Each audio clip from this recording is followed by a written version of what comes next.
Hi everyone, welcome to Mike's Market Update.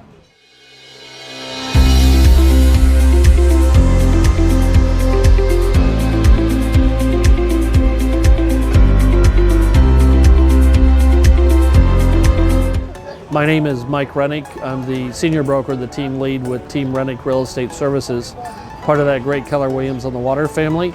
The March data has just been approved and released for the public, and I'd like to walk through what that means for our market here in Longboat Key. You'll see the background's a little bit different and the noise level might be a little bit higher. We're down at St. Armand Circle enjoying a beautiful afternoon. The sun is shining, people are walking by, and we're enjoying a great cup of Starbucks coffee to throw in a little bit of a plug. But let's take a look at the market and let's talk about more specifically what that means for you as a buyer or a seller.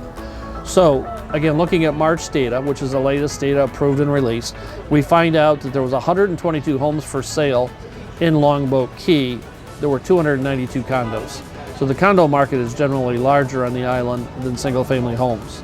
Looking at the 122 that I shared with single family homes, that's up 6% from last month.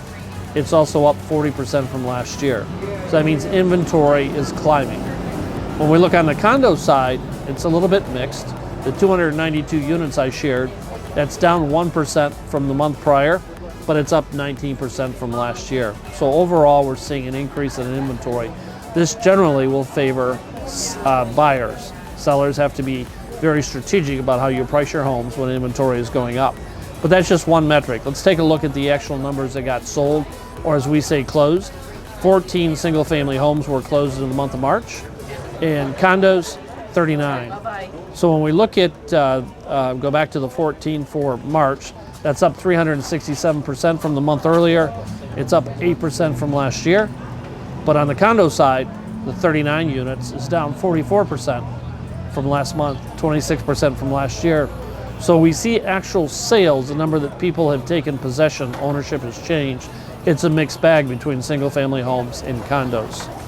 How many units are under contract? 13 single family homes were put under contract and still not closed in the month of March, and 44 condos.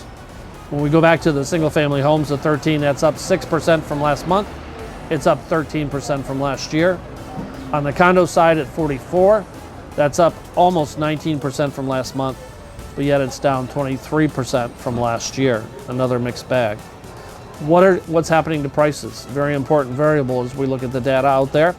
The best way to look at this is dollar per square foot, because all types of different homes are sold, all types of different condos. $461 was the average price per square foot for the homes sold in March, $452 for condos, so very close. But on the single family homes, that's down 18% from the month prior, down 13% from the year prior. On the condos, we find that to be up 2.5% from the month earlier, up 1% from a year ago. Average days on the market. If you list something, how long is it taking to get it sold? 160 days we saw for the month of March for single family homes, only 86 days for condos on the island. The 160 for single family homes is up 48% from a month ago, up 49% from a year ago. The 86 is falling 32% from last month, 25% from last year. Obviously, from a seller's perspective, we like to see homes on the market less time than we do on an increasing scale. The last metric that we look at, important metric, is how many months of inventory are out there. 8.7 for single family homes on the island, 7.5% for condos.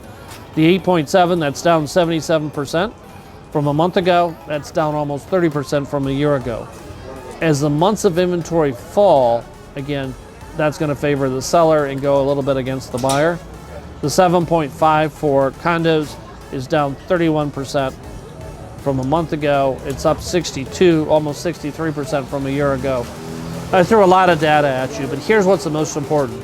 You need, number one, a real estate broker that understands the data, has access to it, studies it, because this changes not just single family homes to condos, it changes on price point. Certain areas of the island, it's all different. So you need a broker that, one, has access to it, number two, spends the time and understands it, and three, most importantly, can develop a plan that no matter what the data is, whether you're a seller or a buyer, will allow you to leverage that. feel free to reach out to me, give me a call. I'll help you with this, no obligation. I'll show you what we can do, and if you decide Team Rennick is right for you, we'll be there for you. My phone number is 941-400-8735. That's my personal cell. Feel free to use that. My email address is mike@teamrennick.com. I hope to hear from you. Thanks for watching.